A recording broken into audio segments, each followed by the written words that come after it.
Welcome, everyone. It is Wednesday, May 26th, 2021.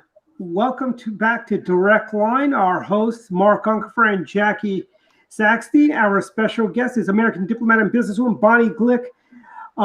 Welcome to the show, and take it away, guys. All right. Thank you, Dwight. And welcome, Bonnie, to the show. So we're going to talk about today the continuing issues with what's going on in Israel. Obviously, it's been a couple weeks now. We're at a ceasefire, but there's a lot of questions still in play, especially with the Biden administration. Where exactly does Biden stand, and what are we seeing in terms of where aid is going to go? And I will start off by saying I did see on the 5 earlier, they presented a poll that says a majority of Americans and American voters in particular are standing with Israel, which is encouraging. Good. So what's your take on what's been going on so far overall? Sure. That's a great poll to see, and the results are very encouraging because the story that we're seeing as it plays out in the American mainstream media is not that story.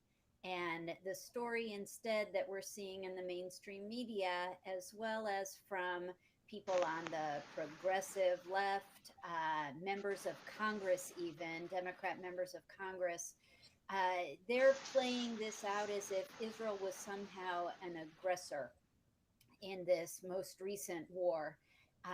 And it is a war because acts of war were committed when Hamas, the terror group funded by Iran that's based in the Gaza Strip, began indiscriminately firing missiles onto the Israeli population. And the media prefers to refer to these as rockets, which sounds kind of cute and NASA-like. Really, these are propelled bombs. They're missiles, and they're designed to murder and destroy property. And so Hamas, over the course of 11 days, had an unrelenting cache of missiles provided to them with funding from Iran, directly from the mullahs in Iran, and designed to inflict massive casualties on Israel. Hamas, this terror organization, has as its stated mission the destruction of the Jewish state. And one of the things that we started to see chanted across not just the inflamed regions of Israel, but across the world with sympathizers was this crazy line, from the river to the sea, Palestine will be free. Well, what does that actually mean? It means from the Jordan River to the Mediterranean Sea, the area will become Judenrein, free of all Jews, and Palestine will rise and be preeminent. Well, that's a call for genocide, and it's a call for genocide of the Jews who are living in Israel, which is a Jewish state. So we've seen this crazy media storm that has been so unrelentingly favorable to a terrorist organization that has been recognized by the United States government as a terror organization. And Egypt, we were lucky. Egypt stepped in and negotiated a ceasefire, but not before Israel, in a defensive war, was able to inflict significant damage on the Hamas terror infrastructure that's based in Gaza. So Israel has claimed that they were able to target and kill upwards of 60, 70 Hamas leaders and mid-level operatives. And they were able to destroy tunnels that Hamas had built in Gaza. Tunnels. That also sounds like a relatively harmless word, but the tunnels that have been built over the last 20 years by Hamas underneath the civilian population of Gaza have been designed to transport people and materiel from Gaza into Israel proper to carry out terrorist activities. And Israel, we're well aware that the terror tunnels exist in Gaza, targeted them and was able to inflict significant damage on these Hamas tunnels. Now, the world is wringing its hands and feeling terribly sympathetic toward the poor people of Gaza. Why are they so poor, Jackie? They're so poor because despite the international community having provided hundreds of millions of dollars of assistance to the people of Gaza over the course of the last 20 years, they've taken that money very often and turned it into things like building. What would you build if you wanted to develop your communities? You'd build things like schools and hospitals and housing, but instead they've taken enormous quantities of cement and other building materials and built a reinforced tunnel network underneath Gaza to transport weapons and materiel. Now they've taken this cute name, they're calling it the Metro. Like that's going to be something that is appealing to people outside of the Middle East because we have a metro here in Washington and it's a great subway system for us. There are no trains that run in those tunnels in Gaza. They are not a transportation system for the people of Gaza. They're not a metro system. They're simply a tunnel system designed to move people and war material. So, what does the future of a development effort look like for the people of Gaza? How do the people of Gaza, about 1 million plus people, uh, reach a certain level of modernity? And that's a really hard question to answer because even though there's a ceasefire, Hamas is still in power in Gaza. And so, because the leadership of Hamas has not changed its mission from the river to the sea, Palestine will be free. And they hold the real estate on the sea side of that equation.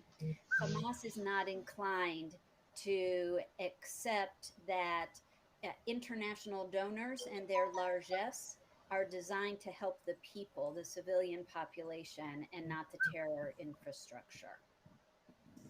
It's worth going back and reminding people that this scenario that has played out of rocket attacks followed by a defensive response has played out with Hamas a number of times over recent years. I mean, it's kind of an ongoing strategy, or I guess strategy, if you could call it that, and that these tunnels, these reinforced bunkers, if you will, that have been developed have been part of that process. So this is unfortunately a recurring phenomena that has taken place a number of times. Yeah. That's entirely true, Mark. In 2005, Israel made the strategic decision that because Gaza used to be a place where Israelis lived as well. And in 2005, the Israeli government made the decision that they would withdraw all Israeli citizens from Gaza, Jews, and they would turn the reins of government over to the Palestinians. And so several hundred Israelis were uprooted from their homes, their farms, their greenhouses. And that was all handed over to the Palestinians as part of a disengagement deal. And the Israelis were moved and they live now in other parts of Israel. And supposedly this was going to help with security as well as with enfranchising the Palestinian population, as well as handing over some really good businesses that had been built up over the course of decades. What was the first thing that happened when the Israelis were removed from Gaza Every single business that they had built up, every farm was burned, every greenhouse was hacked to bits, torn down, and burned. So there was no remnant left behind that there had ever been Jews who had lived in Gaza. What a terrible, tragic shame for the people who could have built livelihoods off of the businesses that had been established there and were designed to be turned over to the Palestinians.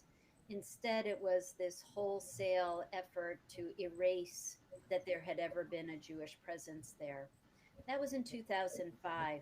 In 2014, again with full funding from the mullahs in Iran, Hamas launched another war against Israel, similarly with missiles that they were launching on the Israeli public, and the Israelis went in and blew up a bunch of missile installations, targeted a bunch of Hamas leaders, and so the cycle repeated itself then 7 years later. The thing is, Israel would be perfectly content to not have to do this. One of the things that happens and over the course, then I will say, you said this is not a new thing. Over the course of the next 7 years, on a very regular basis, Hamas fires missiles into Israel. And they'll go through waves where somebody gets a bee in his bonnet in Gaza and decides today will be the day that we'll fire 200 missiles at the Jews. And what happens when there are these missile attacks is that Israelis get a siren that goes off on their cell phones, in their schools, in their hospitals. They have 15 seconds to drop everything that they're doing, evacuate, and get to a bomb shelter underground. 15 seconds. This is every man, woman, child, elder person in the target zone. They have to get underground, and they have 15 seconds to do that.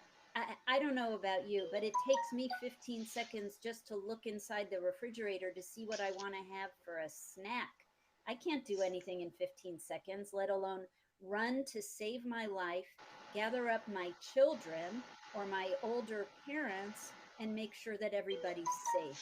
And this is what Israelis, particularly in the areas of southern Israel around Gaza, have been living with for the last 7 years. So you had mentioned earlier, sorry, my dog is a little excited.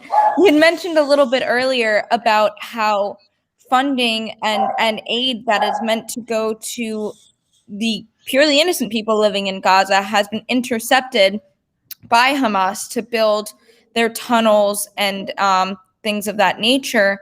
So we recently saw the Biden administration proposing to send aid that they're guaranteeing is only going to go to the Palestinians who are innocent and not Hamas. Can they guarantee that that's what's going to happen with that money if it goes through? There is a way to guarantee that, and that is to not give any money. And under the Trump administration, I was the deputy administrator at the U.S. Agency for International Development. And we cut off assistance to the Palestinians for a couple of reasons. It wasn't just the Palestinians in Gaza, it was also the Palestinian Fatah movement of Palestinian, whose headquarters is in Ramallah. Assistance for a couple of reasons. One, we were interested at the start of the administration and fostering peace in the Middle East. The president comes in and thinks that he's going to be able to bring peace to these warring parties. And so with that in mind, there was outreach made to the Israelis, to Prime Minister Benjamin Netanyahu, and to the Palestinians, the Palestinian Authority in Ramallah, the president for life, Mahmoud Abbas. And the Palestinians didn't believe that the Trump administration could negotiate in good faith because the president's primary negotiator was Jared Kushner, who's Jewish, and they couldn't stomach the idea that a conservative president with an observant Jewish son-in-law was going to be able, in fairness, to negotiate peace between the Palestinians and the Israelis. So they walked away from the negotiating table. Well, you walk away from the negotiating table. Is there any reason why we should be on our hands and knees begging you to come back to negotiate? And so we didn't.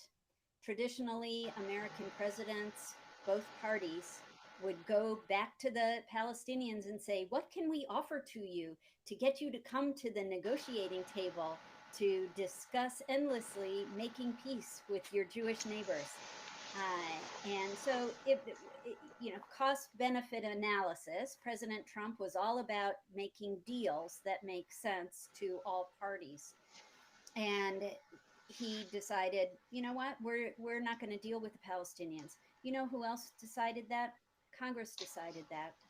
Congress decided that through the passage of a law called the Taylor Force Act. I'm getting a message that my microphone is low. Can you guys hear me okay? We can hear you. I think that some of the people listening are having a little trouble hearing you, though. Okay, I'll try to speak up, and maybe if they can raise their microphone buttons too, that might help. Anyway, President Trump said, we don't have to deal with the Palestinians if the Palestinians don't want to deal with us. In the meantime, there was an American West Point grad, Army officer named Taylor Force, who happened to have been on vacation in Tel Aviv.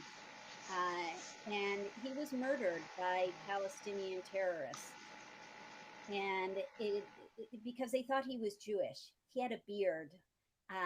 And they thought he was Jewish, and he was murdered in a terror attack. And Congress wasn't having any of that and passed a law called the Taylor Force Act. And the Taylor Force Act prohibits the United States from providing any assistance to any entity that offers cash compensation for the killing of American citizens abroad. The other stipulation of the law is that those who pay to slay can be sued in American courts. And it was determined that the Palestinian Authority under President Mahmoud Abbas was paying the person who had killed Taylor Force. And they were unwilling to cut off those cash payments. And they are actually in the habit of paying both so-called martyrs, which we call suicide bombers, and their families when they kill Israelis. And that's something that the Palestinian Authority has built in as a line item in its annual budget, pay to slay. So the Taylor Force Act said, we can bring you up on charges in court if you've killed American citizens. Well, there have been dozens of American citizens, some of them dual national Israeli, who have been terrorists in Israel. So Palestinians said, we're going to walk away because we don't want to get sued in American court. And the Trump administration said, all good. We're going to talk to other people who might be interested in making peace with Israel. And that led to the Abraham Accords, which we can get to in a little bit if you like. But at the end of the day, American assistance, dollars, hundreds of millions of dollars were cut off. And the Palestinians then went to Europe and said, oh, these terrible Americans have cut off our funding. Won't the EU fund us?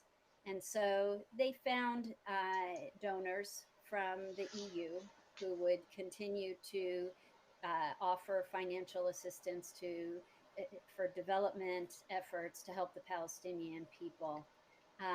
But one of the things that was discovered over the course of these years is that the Europeans don't have as many controls over their development assistance as the United States does. We track every dollar and where it goes for development assistance. Right. And the Europeans are a little bit loosey-goosey. And so I'm quite certain that not all of the funding went to its intended civilian sources.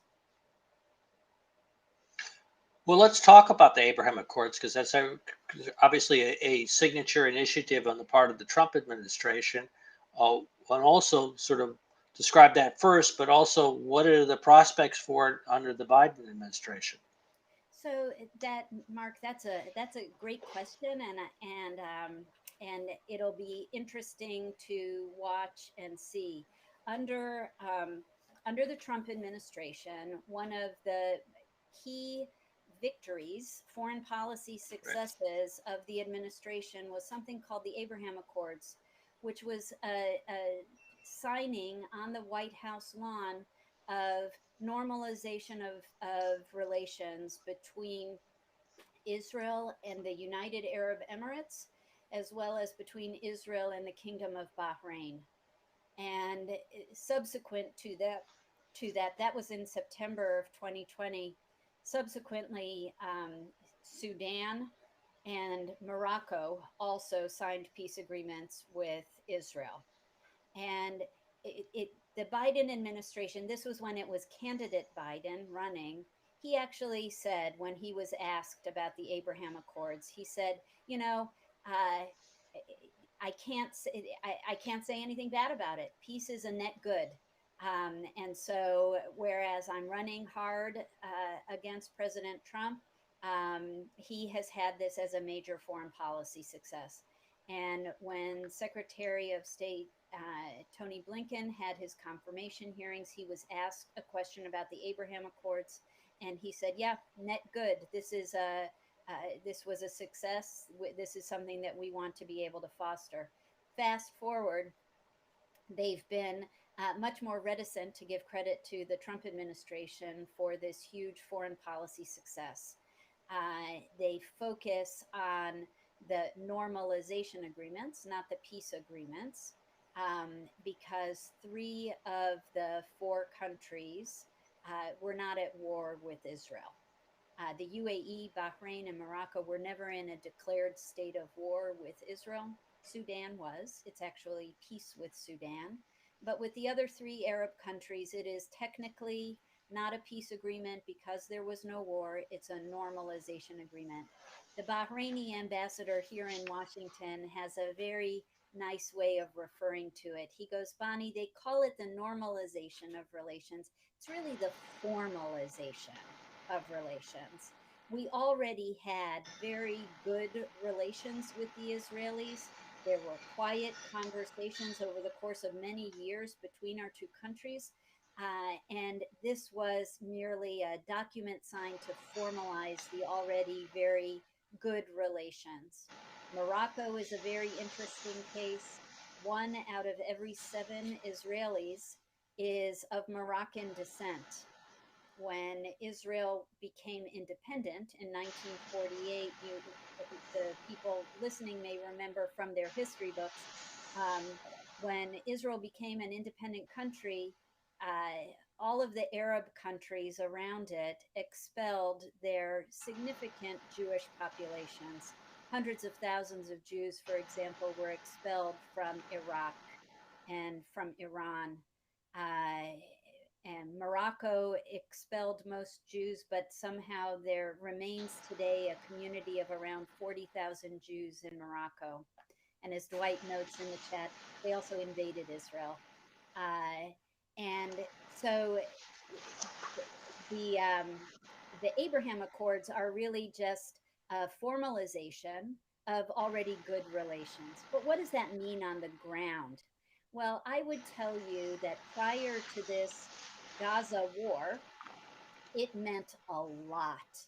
And the Biden administration notwithstanding, the level of engagement between Israel and the signatory countries was through the roof. From October until January, there was something like 100,000 Israelis traveled to the UAE because they opened up direct flights. That's during a pandemic. And the level of partnership and business investment and entrepreneurial exchanges has been off the charts. So it's something that everyone was really, really excited about in all of the countries, looking forward to it. Sudan is very interested in how it can benefit from learning from Israel. Sudan is a country that is basically plagued by disasters on a regular basis. You've got COVID now, but simultaneously you've had trillions of locusts descending on the crops of Sudan, making for a disastrous harvest. They're looking for ways to leverage off of the innovation and technology that are coming out of Israel, which is called the Startup Nation.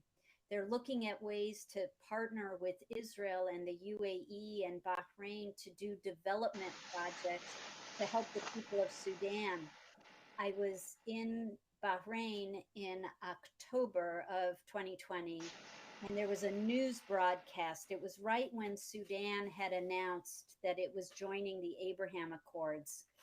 And it was, I don't speak Arabic, but my assistant was traveling with me and he speaks fluent Arabic.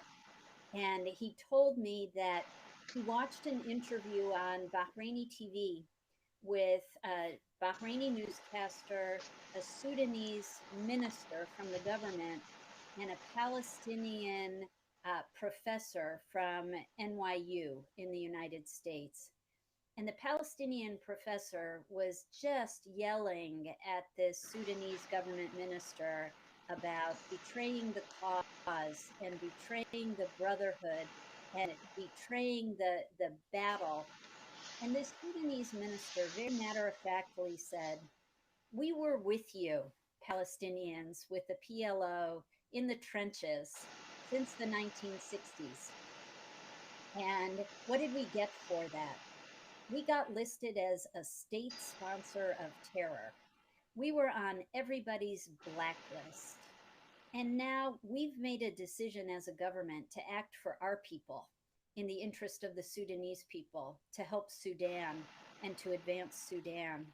And to that end, the Palestinian was pretty much, you don't have really a response to that, because fundamentally he's acting as any good steward of public responsibility should on behalf of his own people. So I think everybody was looking forward to the Accords, has a lot to benefit on all sides, except Hamas. And except for the Palestinians, actually.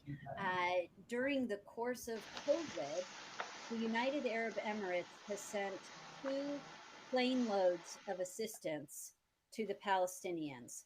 The first plane load was full of PPE. Remember that? When we all were scrambling to find masks and gowns and protective equipment.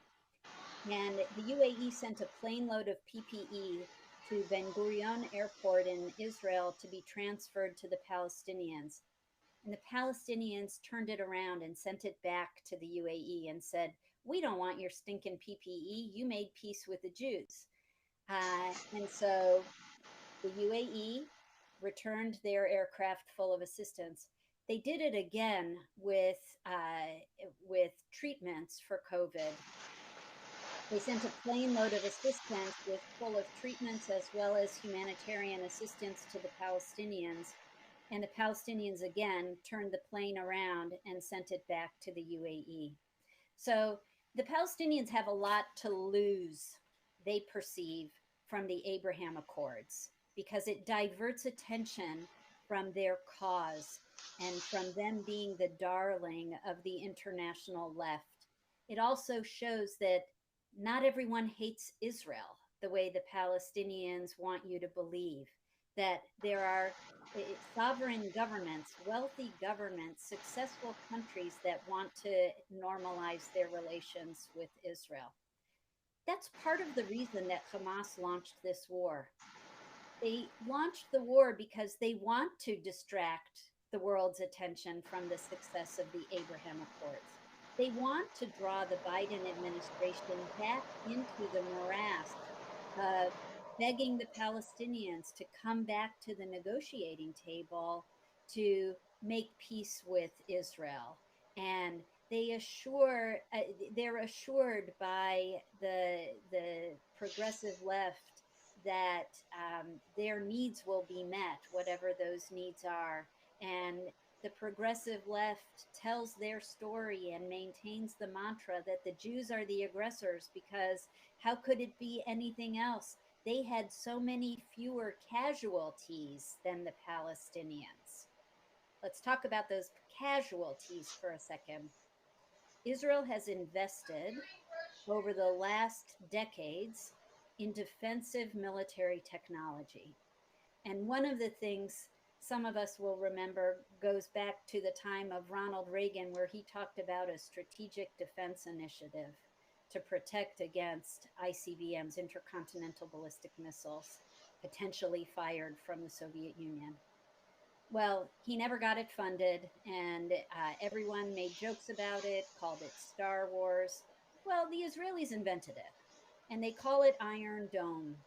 And the Iron Dome protective missile defense system saved the lives of countless Israelis who maybe didn't make it in 15 seconds to their bomb shelter. But the Iron Dome above their heads, this missile defense system, was able to block the missiles from landing inside Israel. And my understanding is upwards of 70–80% of the Hamas missiles were shot down by the Iron Dome defense system. So that's a pretty remarkable, some might even say miraculous, system that Israel has built up to protect its civilians and to protect all of its installations, not just Right. civilians. So this nonsense about unequal levels of casualties, Hamas fired over 4,000 missiles at Israel. Around 700 of them misfired and landed in Gaza and killed Palestinians. Israel's still going to get credit for having killed those people when in fact they were killed by what I would call unfriendly fire, the misfired missiles. So let's talk a little bit about where the Biden administration, are we going to go back to this? I guess it remains to be seen how they're going to handle we're going to use the playbook of the prior Democratic administration when Obama was president that had a fairly testy relationship with Israel on a personal level between the president and Obama and Prime Minister Netanyahu. Are we going to see a return to that, or do you think the Biden administration has moved on from that? Well, I think, and I'm going to give him credit, I think Tony Blinken is no John Kerry. I think that he is a much more honest broker in this. I don't know for sure, but I think that he has just been in Israel and he's now in Cairo, I understand.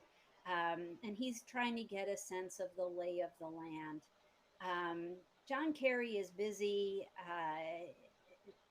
shilling for Iran and his nuclear deal under the cover of climate change. I guess he's also doing climate change stuff. I don't know. He's apparently hired like 100 people to staff him in the State Department. But I'm hopeful. I do think that this administration will be completely different from the Trump administration in that they do believe that any path to peace with Saudi Arabia or Oman or anybody is through negotiations having to deal with the Palestinians. They have the Palestinians as part of the peace equation, and they are not, at least not yet, willing to remove that part of the equation. So I think that there are ways to continue But part of that too depends on the Palestinians. Now, I think it's incumbent on us to be watchful over how this rolls out. Secretary Blinken is in the Middle East now talking about aid packages and saying, "Oh, but we're committed to helping rebuild Gaza, but you have my assurance that as Jackie said, it's only going to safe Palestinians, it's only going to civilian uses." That's not entirely true. It's going to UNRWA, and UNRWA stands for the UN Relief Works Agency for Palestine. And it is an agency of the UN that has perpetuated the refugee status of generation after generation after generation of Palestinians, which under a normal definition, even a UN definition of refugee, is inaccurate. It's also a corrupt UN agency, which maybe is redundant, but okay. It's a corrupt UN agency that focuses on, that has as a majority of its staff Palestinians, which is not the UN's general formula. It's supposed to be multinational. And UNRWA, this is the kicker, allows Hamas to store weapons inside its offices. What? But that's what it does. And so to be playing footsie with Hamas because, they're otherwise threatening to kill you is not something that you then capitulate to. It's something that you report. But this is something that Israel has to find out through intelligence as opposed to through normal diplomatic channels. So we're going to give, I think, something like $325 million to UNRWA. Well, maybe what that money is, I don't know whose pocket it's coming from other than the U.S. taxpayer. We cut off all funding to UNRWA under the Trump administration. And go figure, no one complained. And the American public saved an awful lot of money. So now that money will be turned on and it'll be pumped into this corrupt UN agency, which plays footsie with Hamas in Gaza. And so his assurance that it's only going to do good is a little bit questionable. Absolutely, yeah, and wow, I mean, I did not know that about UNRWA allowing the Palestinians to store weapons there. That's, I mean, appalling. It's no secret that the UN has not been the best friend to Israel, I think ever. But and looking more domestically, also for us, something that we've noticed as this tension in the Middle East has progressed is an even more severe rise in anti-Semitism, both here and in Europe as well. It's horrible that it takes something this awful, this kind of war, to bring that to light. But anti-Semitism has not been a new thing. We've had the hot time of, with the George Floyd murder and everything like that was okay. Well, Black Lives Matter became a thing, and then with the pandemic, it was the we need to worry about hate crimes against Asian people. But there was never an opportunity or never a, hey, maybe we should worry about the anti-Semitism and the attacks against Jewish people in this country. And now at least that seems to be coming to light a little bit more. It's coming to light, but Jackie, it makes me nervous because Jew hatred has been mainstreamed, and in a normal society, people would call it out. But the cloak that, and it really is, the progressive left, first of all, claims it's all conservatives, and only conservatives and Republicans are anti-Semitic.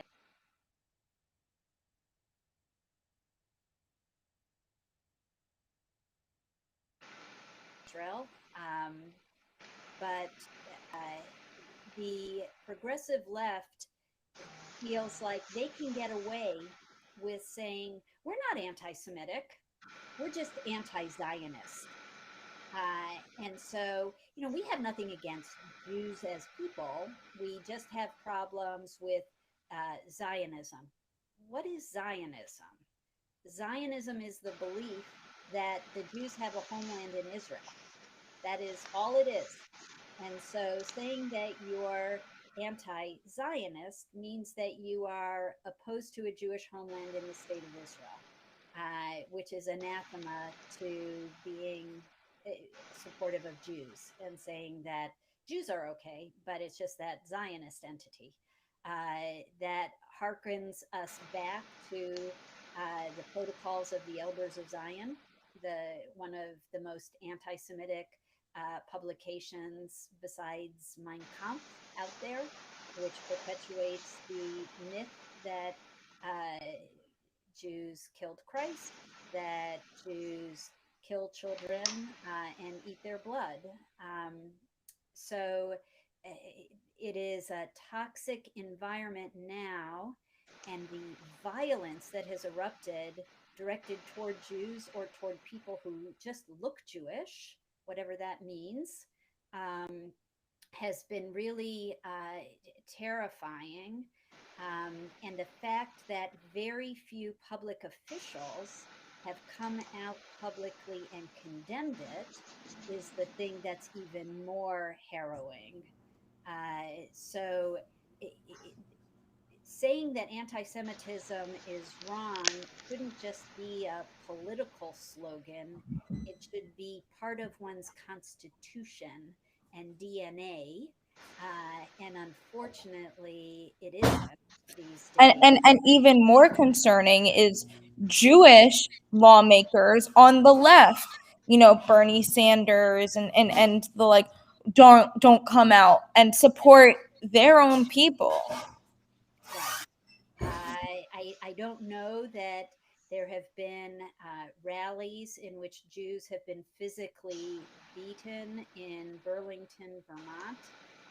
And maybe that's why Senator Sanders doesn't see this as a problem. But it sure is a problem in many parts of America, and including on college campuses, where students are walking out of class. I know that on my own alma mater campus, I got an email from the rabbi there who said, kids on campus are saying nasty, nasty things to Jewish students. They're bullying them, pushing them around, painting swastikas in dorms. These are horrible things that are happening. And it is critically important that not just Jews call it out, but that everybody calls it out. Because frankly, Jewish lives matter as much as Black lives and Asian lives and blue lives. Well, I think that's a great sentiment to wrap up on, but we are coming up on the end of the show. Bonnie, thank you so much for joining us. And you've certainly taught me a thing or two. And, growing up Jewish in America, at least where I grew up in Cherry Hill, New Jersey, which is very, very Jewish. And I didn't experience too much in the way of anti-Semitism. A little bit when I got to college, when the BDS was passed at GW. But you've certainly taught me a lot tonight, and I'm sure, Mark, you as well. But is there anything else that you wanted to add before we wrap up? I'm grateful to you for doing this. Certainly grateful for inviting me. I think the more that the public knows about, one, what happened with Gaza, but also what the implications are for the broader Middle East, the better. We're really on a positive trajectory with things like the Abraham Accords. And we reestablished America as a leader in the Middle East and as a nation that supports values. And that's what we were pushing for. And it's something that I'm hopeful that the Team Biden and Team Blinken will continue to push for. I do know that it's hard for many countries now to look at the United States and take our foreign policy seriously if the Biden administration reverses the things that the Trump administration did so successfully. So if the Team Biden says, well, and I've heard Jen Psaki say it, the spokesperson, that they didn't get anything in the way of the Middle East from the Trump administration, which is just so nonsense. What message does that send to the countries that were courageous and signed those peace agreements, right? Ronald Reagan never said the Camp David Accords, peace between Israel and Egypt, was bad. George Bush never said that peace between Jordan and Israel was bad, yet those were peace treaties that were negotiated by Democrats. Why on earth would a Democrat administration say something that was extraordinary and done by a Republican administration was a whole lot of garbage? It makes no sense. So the more that people talk up the excellent work that was done, the historic, groundbreaking work, the better off we all are and the more stable the Middle East is. Well, thank you very much, Bonnie. I think that's a really great closing note, and obviously food for thought as well. Thank you for joining us tonight. Thank you. Thank you, Dwight, for the invitation. All right. And we will see everybody next Wednesday with another exciting guest. And thank you all for tuning in.